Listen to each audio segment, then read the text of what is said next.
তারা ইউনিএসএসটির নাম শোনার সাথে সাথেই কিন্তু এই বিষয়টাও জানতে পেরেছো এখানে ভিপিডি নামে একটা জিনিস আছে। তো আজকের ভিডিওতে আমি আসলে ভিপিডির উপরেই কথা বলবো। আসলে ভিপিডি কী, ভিপিডি কেন লাগে, ভিপিডিতে কখন অ্যাপ্লাই করতে হয়, ভিপিডিতে আবেদন করতে কত টাকা লাগে, কত দিন সময় লাগে ভিপিডির রেজাল্ট পেতে। Hello everyone, this is Ashis Biswas. চলে এলাম আরেকটি নতুন ভিডিও নিয়ে। আজকের ভিডিওতে আমি স্টাডি ইন জার্মানি রিলেটেড একটি ভিডিও বানাতে যাচ্ছি। আশা করি ভিডিওটি তোমাদের ভালো লাগবে। আর তোমরা যারা এখনও পর্যন্ত আমার চ্যানেলটি সাবস্ক্রাইব করোনি তারা কিন্তু চাইলে সাবস্ক্রাইব করতে পারো। আমি যেহেতু ইউরোপে থাকি এবং ইউরোপ রিলেটেড ভিডিওই বানিয়ে ইনফরমেটিভ ভিডিও, আশা করি তোমাদের কাজে লাগতে পারে। তো আজকে আমি জার্মানিতে যারা তোমরা পড়তে আসতে চাচ্ছ বা ফিউচারে চিন্তা ভাবনা করছো জার্মানিতে অ্যাডমিশন নিবা, তাদের জন্য আজকে আসলে এই ভিডিওটি। তোমরা যারা আসলে জার্মানি নিয়ে অলরেডি রিসার্চ করা শুরু করে দিয়েছো তারা ইতিমধ্যেই জানো যে জার্মানিতে অ্যাপ্লিকেশন প্রসেস হচ্ছে দুই সিস্টেমে করা যায়। একটা হচ্ছে ডিরেক্ট ইউনিভার্সিটিতে অ্যাপ্লিকেশন। ডিরেক্ট ইউনিভার্সিটিতে অ্যাপ্লিকেশন হচ্ছে তুমি সরাসরি ইউনিভার্সিটিতে অ্যাপ্লিকেশন করবে, ইউনিভার্সিটি তোমার সাথে ডিরেক্ট হ্যান্ডেল করবে, তোমার ফাইলটা তোমার সাথেই হ্যান্ডেল করবে। আরেকটা হচ্ছে ইউনি অ্যাসিস্ট, একটা থার্ড পার্টি, সেখানে অ্যাপ্লিকেশন করতে হবে ফার্স্টে এবং পরবর্তীতে তারা হচ্ছে তোমার ডকুমেন্টগুলো ইউনিভার্সিটিতে সেন্ড করবে। অর্থাৎ একটা মাধ্যম রয়েছে এখানে। তো তোমরা যারা ইউনি অ্যাসিস্টের নাম শুনেছ তারা ইউনি অ্যাসিস্টের নাম শোনার সাথে সাথেই কিন্তু এই বিষয়টাও জানতে পেরেছো এখানে ভিপিডি নামে একটা জিনিস আছে। তো আজকের ভিডিওতে আমি আসলে ভিপিডির উপরেই কথা বলবো। আসলে ভিপিডি কী, ভিপিডি কেন লাগে, ভিপিডিতে কখন অ্যাপ্লাই করতে হয়, ভিপিডিতে আবেদন করতে কত টাকা লাগে, কত দিন সময় লাগে ভিপিডির রেজাল্ট পেতে, এই সব বিষয় নিয়ে আজকের এই ভিডিওতে আমি আলোচনা করব। আশা করি ভিডিওটি তোমাদের কাছে খুবই ইম্পর্ট্যান্ট হবে। আর এই ভিডিওটি তোমরা দেখলে আশা করি ভিপিডি সম্পর্কে তোমাদের যত ধরনের কোশ্চেন ইনকোয়ারি থাকবে সবগুলোই আশা করি পেয়ে যাবে আজকের এই ভিডিও থেকে। তাহলে চলো ভিডিওটি শুরু করা যাক এখান থেকেই।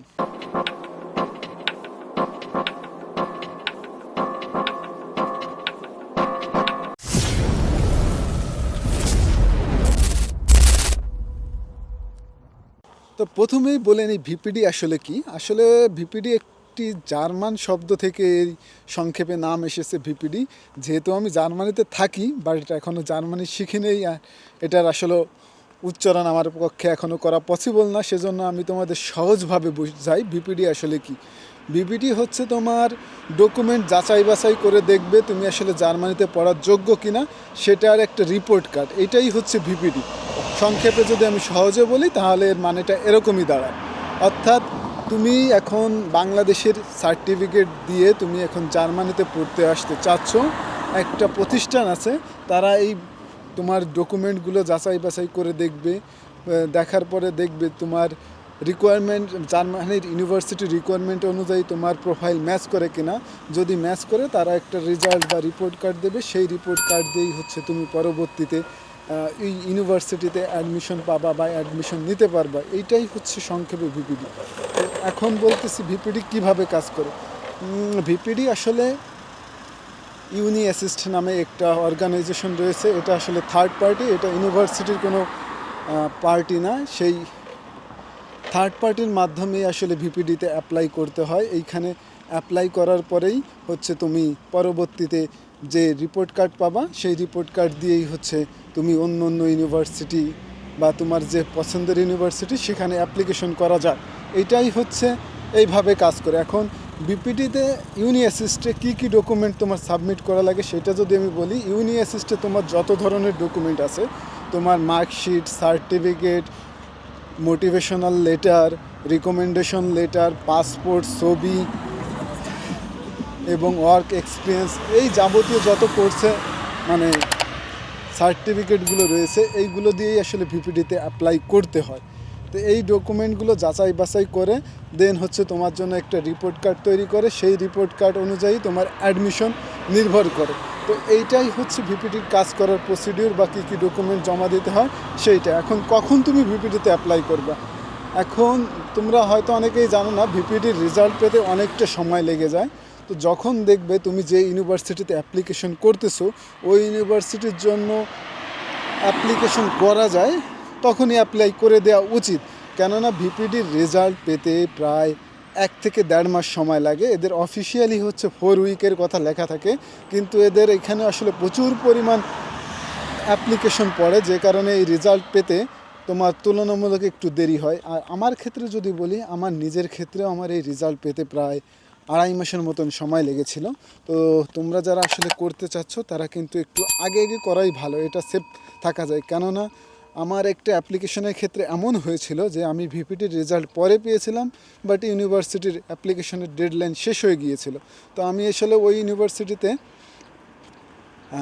ভিপিটিটা নিজ থেকে সাবমিট করতে হয়, এটা ইউনি অ্যাসিস্ট সাবমিট করে দেওয়া সিস্টেম ছিল না। তো এটা একটা ভাইটাল পয়েন্ট যে কিছু কিছু ইউনিভার্সিটি বা কিছু কিছু ইউনিভার্সিটির তোমার রিকোয়ারমেন্ট আছে, তারা হচ্ছে ভিপিডি তোমার নিজে থেকে সাবমিট করতে হয়। আর কিছু ইউনিভার্সিটি আছে ইউনিভার্সিটির কন্ট্যাক্ট অনুযায়ী তারা ইউনি অ্যাসিস্ট ভিপিডি রেজাল্ট ইউনিভার্সিটিকে পাঠায় দেয়, সেক্ষেত্রে তোমার এখানে আর মাধ্যম হওয়া লাগে না। তো তোমরা যারা অ্যাপ্লাই করতে চাও তারা একটু আগে আগে অ্যাপ্লাই করো, যাতে এই প্রবলেমগুলো থেকে দূরে থাকা যায়। আর ভিপিডিতে অ্যাপ্লাই করতে কেমন টাকা লাগে বা ইউনি অ্যাসিস্টে অ্যাপ্লাই করতে, ইউনি অ্যাসিস্টে তোমার যে অ্যাপ্লিকেশন রয়েছে, প্রথম যে সাবজেক্ট বা যে ইউনিভার্সিটিতে অ্যাপ্লিকেশন করবে একটি সাবজেক্টের জন্য তোমার প্রথম যে অ্যাপ্লিকেশন ফি হবে সেটা হবে হচ্ছে 75 ইউরো। আর এরপরে বাকি প্রত্যেকটা, মনে করো তুমি 5টা সাবজেক্ট অ্যাপ্লাই করলে, তাহলে প্রত্যেকটার জন্যই হচ্ছে 30 ইউরো করে। তো এইভাবে হিসাব করতে হবে। দেখা যাচ্ছে তুমি যে কয়টা সাবজেক্টে অ্যাপ্লাই করবা বা যে কয়টা ইউনিভার্সিটিতে অ্যাপ্লাই করবা তার উপরে নির্ভর করবে তোমার খরচ। তো মিনিমাম তোমরা যারা জার্মানিতে আসতে চাচ্ছ, মিনিমাম 4 থেকে 5টা ইউনিভার্সিটিতে অ্যাপ্লাই করা উচিত। কারণ অনেক সময় তোমার ল্যাঙ্গুয়েজ রিকোয়ারমেন্ট, অনেক সময় রিস্ট্রিক্টেড প্রোগ্রাম থাকে, এইগুলোর কারণে অনেক সময় তোমার রেজাল্ট ভালো হওয়ার সত্ত্বেও তোমার রেজাল্ট আসতে দেরি হওয়ার কারণেও অনেক সময় দেখা যাচ্ছে তোমার মিস হয়ে যাওয়ার সম্ভাবনা থাকে। সেই কারণে 4 থেকে 5টা সাবজেক্টে অ্যাপ্লাই করা উচিত আমি বলে মনে করি। তো তোমরা অনেকেই জানো যে এই ভিপিডি ছাড়া তোমরা হয়তো অনেকেই জানো না যে ভিপিডির মেয়াদ 1 বছর থাকে। অর্থাৎ তুমি একটা সেমিস্টারের জন্য এখন অ্যাপ্লাই করলে এইটা পরবর্তী আরেকটা সেমিস্টারেও তুমি ব্যবহার করতে পারবে। তো এজন্য তোমরা অনেকেই, আমাদের বাংলাদেশিদের কাছ থেকে আমি যেই প্রবলেমটা পাই, তাদের হচ্ছে আমাদের ডক ফাইলের ডেট চলে আসছে কিন্তু এখনও তারা অফার লেটার ম্যানেজ করতে পারেনি, এই ইস্যুগুলো হয়। শেষকালে তারা কিন্তু প্রাইভেট ইউনিভার্সিটির দিকে যায়। আর জার্মানিতে আসলে প্রাইভেট ইউনিভার্সিটিতে পড়ালেখা করা বা এখান থেকে চাকরি করে পড়ালেখা ম্যানেজ করা ইম্পসিবল, এটা পসিবলই না, কোনোভাবেই পসিবল না।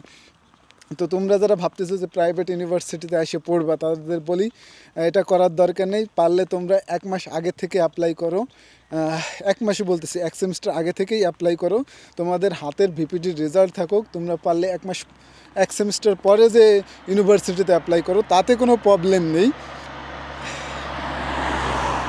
তাতে কোনো প্রবলেমই নেই। কিন্তু তোমরা যদি লাস্টের দিকে এসে ভিপিডিতে অ্যাপ্লাই করো, অনেক সময় দেখা যাচ্ছে ভিপিডির রেজাল্ট দেরিতে আসার কারণে তোমার কিন্তু ওই সেমিস্টার বা ওই ইনটেকটা মিস হওয়ার পসিবিলিটি আছে।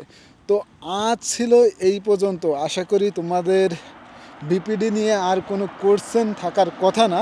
আর যদি তোমাদের কোনো কোশ্চেন থেকে থাকে তাহলে কিন্তু তোমরা আমার ভিডিওর কমেন্ট বক্সে গিয়ে কমেন্ট করতে পারো, সেখানে আমি তোমাদের জানিয়ে দিব। যেহেতু আমি নিজেই জার্মানিতে প্রসেসিং করে এসেছি এবং আমি আরও ইউরোপের অনেকগুলো দেশ নিয়ে কাজ করি, স্টুডেন্ট ফাইল নিয়ে কাজ করি, আমার এক্সপিরিয়েন্স অ্যাপ্লিকেশনের ক্ষেত্রে আসলে নিজের কি বলে ঢোলক নিজেই পিটাচ্ছি, এটা আসলে অন্যরকমই লাগে শুনতে, কিন্তু এটা ঠিক যে আমার এক্সপিরিয়েন্স অন্য যে কোনো স্টুডেন্ট ইউরোপে আছে তাদের থেকে ভালো পরিমাণই বেশি।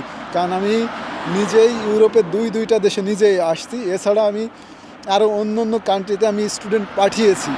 তো আমার এক্সপিরিয়েন্স থেকে আমি বলছি, আমি তোমাদের অ্যান্সারগুলো সঠিকভাবেই দিতে পারবো। আর তোমরা যদি আমার চ্যানেলটি এখনও সাবস্ক্রাইব করে না থাকো, তাহলে তোমরা চাইলে চ্যানেলটি সাবস্ক্রাইব করতে পারো। কেননা আমি ইউরোপে যেহেতু আছি, ইউরোপ রিলেটেড ভিডিওই বানিয়ে থাকি সাধারণত। তো আজ ছিল এই পর্যন্ত, দেখা হবে অন্য কোনো ভিডিওতে, ততক্ষণ পর্যন্ত ভালো থাকো, বাই বাই।